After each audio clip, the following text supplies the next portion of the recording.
Good afternoon, everyone. I'm Dr. Madhu Manjari. I'm here to present the study which was done at Rajan Eye Care, Chennai. The aim of a study was to compare the outcomes of CXL, topo-guided photorefractive keratectomy with CXL and Intacs with CXL in the management of keratoconus.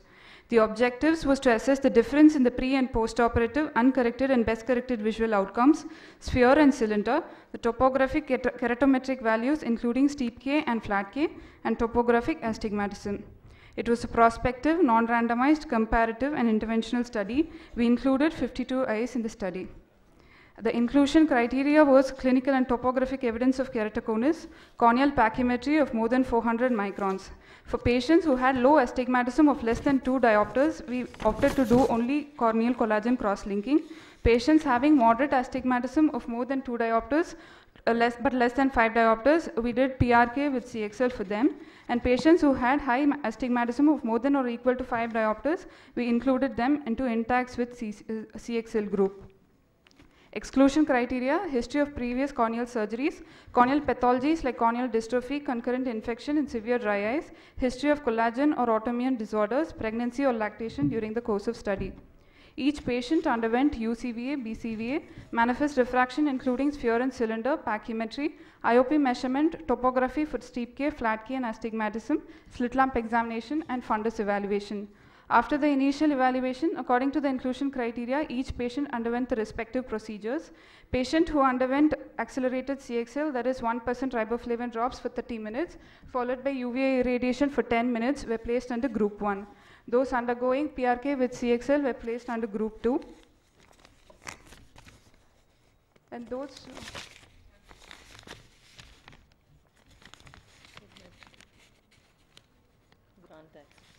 those patients who underwent intact segment insertion with CXL were placed under group 3.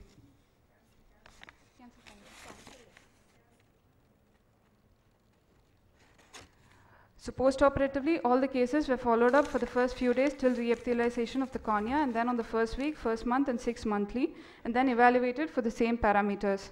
Group 1, that is the CXL group alone, had 18 patients in it. Group 2, that is the PRK group, had 17 patients, and group 3, Intacs group also had 17 patients in it. This is the map showing the change in UCVA and BCVA pre and post procedures. The blue line indicates the CXL group, the red line the PRK group, and the green line the Intacs group. As this is the baseline which shows the 0 logmar units. The blue line has shown a drifting away from the 0 logmar units in both UCVA as well as BCVA, indicating a decrease in the visual outcomes in the C3r group alone, whereas the Intacs group and the PRK group are approaching towards the 0 logmar units, showing that there was a good improvement in the uncorrected as well as the best corrected visual acuity. As I had already discussed, it is important for us to note that the decrease in the best uncorrected visual outcome has been significant in the C3r group, whereas in the best corrected visual acuity was not significant and it was only by chance. But the improvement in the uncorrected and best corrected visual outcomes of the PRK as well as the C3r group, Intacs with C3r group, was significant as indicated by the P values. The change in the sphere, all the 3 procedures reduce the spherical value to a good extent. On coming to the cylindrical value,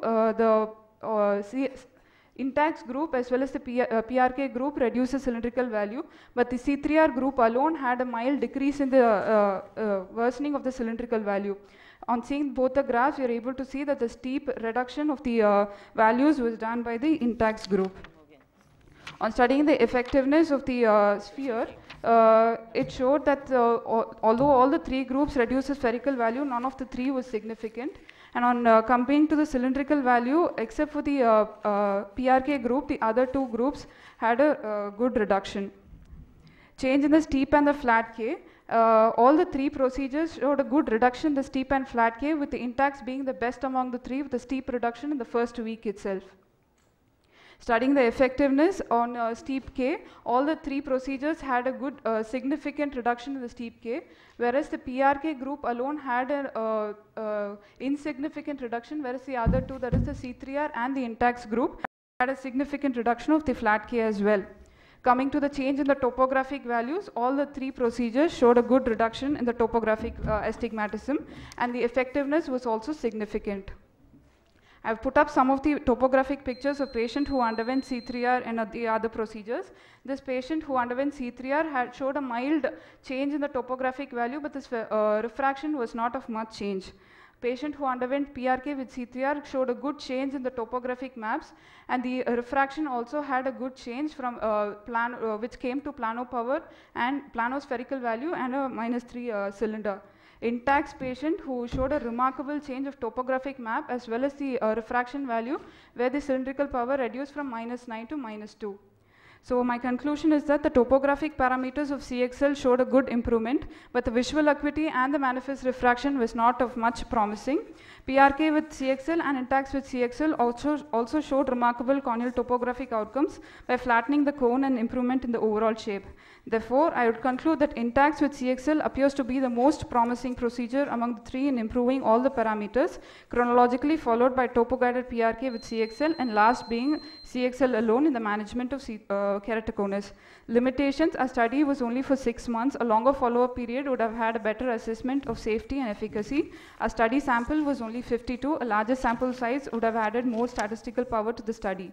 And then last, dividing the patients into groups according to their cylindrical power did not match the patients for an exact comparison in the improvement of the parameters between the groups. Thank you.